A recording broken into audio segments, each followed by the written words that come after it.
आपके लिए ऑन हो गया, यहाँ से बोलो। धन्यवाद मैडम चेयरपर्सन। आज भारत के जो ऑपरेशन सिंदूर अभियान जो चलाया गया, इस विषय पर जो आज सदन में चर्चा चल रहा है, इस पे कुछ विषय मैं रखना चाहता हूँ। फर्स्ट ऑफ ऑल, मैं उन 26 भारतीयों को मैं आज इस सदन के माध्यम से पुनः एक बार श्रद्धांजलि अर्पित करता हूँ। और 22 अप्रैल को जो भी पहलगाम में इस बर्बरता हुई, इस घटना का भी मैं निंदा करता हूँ। फिर से एक बार आदरणीय प्रधानमंत्री नरेंद्र मोदी जी के डिसाइसिव लीडरशिप में भारत के तीनों सेना बल के जो अतुलनीय साहस, शौर्य, वीर्य, जिनके कारण ऑपरेशन सिंदूर में भारत को बड़ी एक सफलता प्राप्ति हुई है। और इस सफलता ने कई विषय को इस सदन के माध्यम से हम जनता को, भारत के हर नागरिक को मैं कहना चाहता हूँ, ये भारत अजेय है, ये भारत अपराजय है। भारत को कोई भी आँख उठाकर देखेगा तो भारत चुप नहीं बैठेगा। और आज का समय है आदरणीय प्रधानमंत्री नरेंद्र मोदी जी का सुशासन का, और हमारे जो सैन्य बल है, तीनों सैन्य बल ने जो बहादुरी दिखाया है इस ऑपरेशन के माध्यम में, मैं उस सैन्य बल को नमन करते हुए, सैल्यूट करते हुए, भारत रत्न सुधाकांत, आसाम के सुसंतान डॉक्टर भूपेन हजारिका का एक पंक्ति उनके सम्मान में मैं बोलना चाहता हूँ। प्रति जवान रक्तरे बिंदु हल साहसर अनंत बिंदु, हे साहसर दुर्जय लहरे जासिले प्रतिज्ञा जयरे। ये जय का प्रतिज्ञा था भारत के सेना का, हर भारतीय का, और हमने इस ऑपरेशन सिंदूर में हमने विजय भी हासिल किया है। मैडम चेयरपर्सन, हम जानते हैं देश 1947 में आज़ाद हुआ है, और आज़ादी के तुरंत बाद पाकिस्तान ने भारत के ऊपर हमला कर दिया।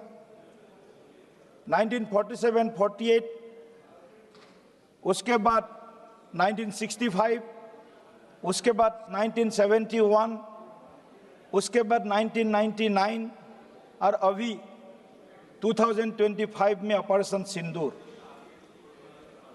भारत ने सभी में विजय हासिल किया है। लेकिन जो अपोजिशन बेंच के कुछ हमारे बंधुओं ने कुछ जो लड़ाई हुई पाकिस्तान के साथ, उनका जो क्रेडिट लेना चाहते हैं, वो क्रेडिट ले, हमारा कुछ इसमें आपत्ति भी नहीं है। लेकिन 1947-48 के लड़ाई में भारत ने कश्मीर के 1/3 जमीन खो दिया है। इसका जवाब ऑपोजिशन कांग्रेस के पास है। कांग्रेस ने इस सदन में भारत ने क्यों 1/3 ऑफ द कश्मीर लैंड खोया, उसका जवाब कांग्रेस के हमारे सांसद इस सदन पर दे सकता है। क्या कांग्रेस इस लड़ाई में, उस लड़ाई में जो भारत ने खोया है, उसके लिए दुख व्यक्त कर सकते हैं, उसके लिए शरीक मांग सकते हैं भारत के जनता के प्रति? कांग्रेस का यह साहस नहीं है। उसके बाद मैडम चेयरपर्सन, 65 में वार हुआ, 71 में जो वार हुआ मैडम चेयरपर्सन, वो सबसे महत्वपूर्ण है। 71 में जो लड़ाई हुई पाकिस्तान के साथ, 71 में बांग्लादेश बना। भारत के सेना, भारत के उस समय के शासक सभी हम उस लड़ाई में जीतने के लिए हमने सब कुछ दांव में लगा दी। हम लड़ाई जीते भी। 90,000 पाक आर्मी ने हमारे पैर के सामने घुटना टेकने को मजबूर हो गया था, लेकिन बांग्लादेश बना। आज बांग्लादेश भारत के लिए, पूरे पूर्वोत्तर भारत के लिए विशेष करके आज एक सिर दर्द बन गया मैडम।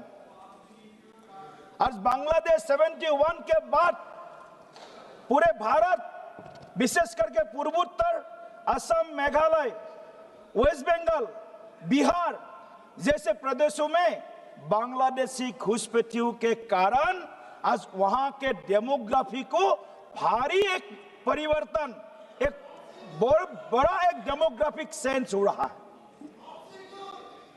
आज उस डेमोग्राफिक सेंस के कारण आज एक के बाद एक जिला, असम के, बंगाल के, बिहार के, आज वहां पर जो मेजॉरिटी है हम लोग, वहां हम लोग माइनॉरिटी बन रहा है। मैडम चेयरपर्सन, बांग्लादेश बना। बांग्लादेश का बनने के बाद भारत को जो नुकसान सहना पड़ रहा है, उसका जिम्मेदार अगर कोई है तो कांग्रेस पार्टी है। कि कांग्रेस पार्टी के उस समय के शासक, उस समय के शासन अपने वहां के बांग्लादेश माइग्रेंट्स को वोटर लिस्ट में शामिल करना, उसको रेशन कार्ड देना, उसको जमीन का पट्टा देने का कोई पाप किया है, अपराध किया है, वो कांग्रेस गवर्नमेंट ने किया है। उसका भी जिम्मेदारी कांग्रेस को लेना पड़ेगा। मैडम चेयरपर्सन, मैडम चेयरपर्सन, आज तो एलओपी भी नहीं है, डेप्यूटी एलओपी भी बाहर है। डेप्यूटी एलओपी जब भाषण दे रहा था पाकिस्तान में, मैडम चेयरपर्सन, आज मीडिया में उनका न्यूज बज रहा था। मैडम चेयरपर्सन, पाकिस्तानी मीडिया में, मैं उसका फोटो भी, आप मांगेंगे तो फोटो, उसका पूरा रिकॉर्ड डाटा मैं आपके सामने मैं जमा कर सकता हूं। पाकिस्तानी मीडिया ने क्या बोल रहा है? भारत के संसद का हाल देखिए।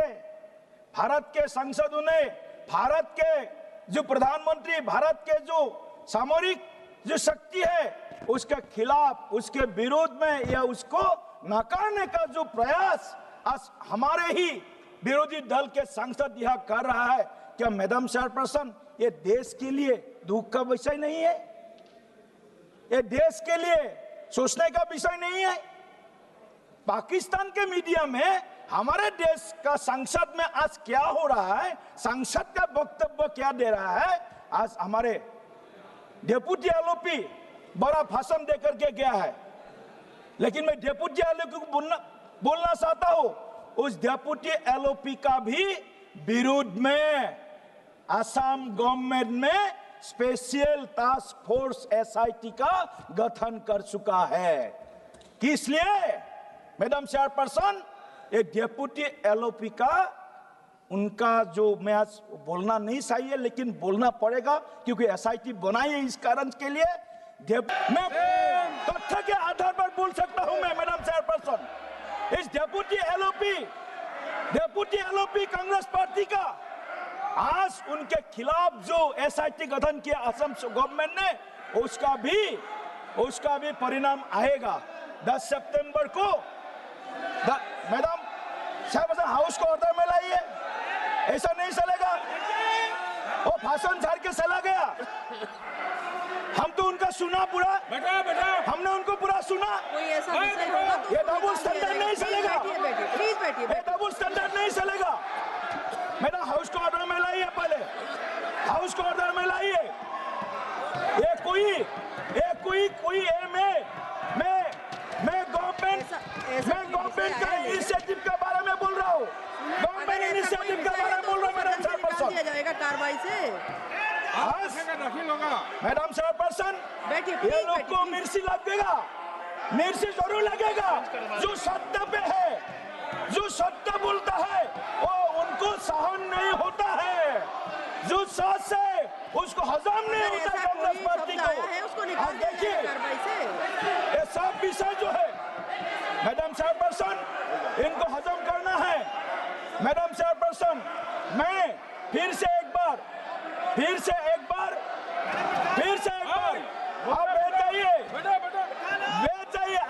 बोल रहे थे, हम पूरा सुन रहे थे मैडम चेयरपर्सन, पूरा सुन रहे थे। सुनने का ताकत दिखाओ, सुनने का ताकत दिखाओ, सत्यों को सुनने का क्षमता दिखाओ। जो सत्य है वो मिटा नहीं सकता है, जो सत्य है हमेशा वो सत्य ही रहता है, उसको मिटा नहीं सकता है। रिकॉर्ड में कोई ऐसा शब्द है उसे कार्रवाई से निकाल दिया जाए। आपके जमाने में क्या हुआ है, आपको शर्म होना चाहिए। आपका जब पहला सरकार बना तब हमारे 1/3 लैंड कश्मीर के पाकिस्तान के ऑक्युपाइड हो गया, पीयू के पाकिस्तान ऑक्युपाइड कश्मीर बन गया है। आपको शर्म करना चाहिए, क्यों शर्म नहीं आप लोगों को? शर्म करना चाहिए। मैं बोल रहा हूँ, आप लोग बैठिए, आप लोग को भी बोलना है, आप बैठिए। ऐसे वेल में आने से प्रोटेस्ट करने से सत्य थक नहीं जाएगा, सत्य ही रहेगा, सत्य और उजागर होगा। ऐसा नहीं होता है मैडम चेयरपर्सन, ये इनका आदत है। देश के खिलाफ वो कुछ यूनिवर्सिटी बने हैं ना, देश के खिलाफ वो यूनिवर्सिटी का कुछ फैन भी है। ऐसा शब्द है उसे कार्रवाई से निकाल दिया जाएगा। प्लीज बैठिए, इस देश पे। प्लीज बैठिए। इसीलिए मैं फिर से एक बार बोलना चाहता हूँ, मैडम चेयरपर्सन थोड़ा सा हजम कीजिए। हम भी हजम किया है, देश के स्वार्थ में, भारत के हित में कभी कुछ हजम करना भी सीखना चाहिए। मैडम चेयरपर्सन, मैं फिर से एक बार आदरणीय प्रधानमंत्री नरेंद्र मोदी जी का जो डिसाइसिव लीडरशिप है, भारतीय सैन्य बल का जो शक्ति सामर्थ्य है, उसको फिर सैल्यूट करता हूं। और साथ ही में कांग्रेस पार्टी ऑपोजिशन से विनती करता हूं, जे आप लोग भी सुनिए, आप लोग भी सुन के अगर वो आउट करना भी तो कीजिए, कोई इशू नहीं।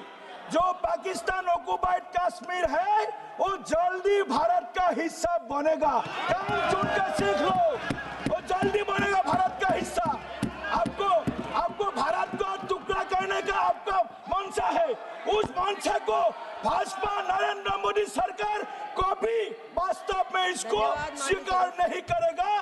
पाकिस्तान के पास जो है वो भी भारत के साथ विलय होगा, ये पक्का भारतवासियों का संकल्पना है। बहुत बहुत धन्यवाद मैडम। फिर लास्ट में मैं एक बार इकबाल साहब का वो कविता सुना करके खत्म करता हूँ। सारे जहां से अच्छा सुन लो भाइयों, सारे जहां से अच्छा हिंदुस्तान हमारा, सारे जहां से अच्छा हिंदुस्तान हमारा। हम बुलबुली है इसी की, यह गुलिस्तान हमारा। आप लोग भी हमारे साथ में शामिल हो जाइए, आप लोग भी शामिल हो जाइए। ज्यादा दिन आपको और इधर बैठने का जरूरत नहीं है, अब बहुत साल बैठना पड़ेगा, 20-25 साल मिनिमम तो बैठना ही पड़ेगा। थोड़ा जल्दी आप लोग हमारे तरफ में आ जाइए, तो देश को एक साथ हम आगे बढ़ाने का 2047 तक भारत को विकसित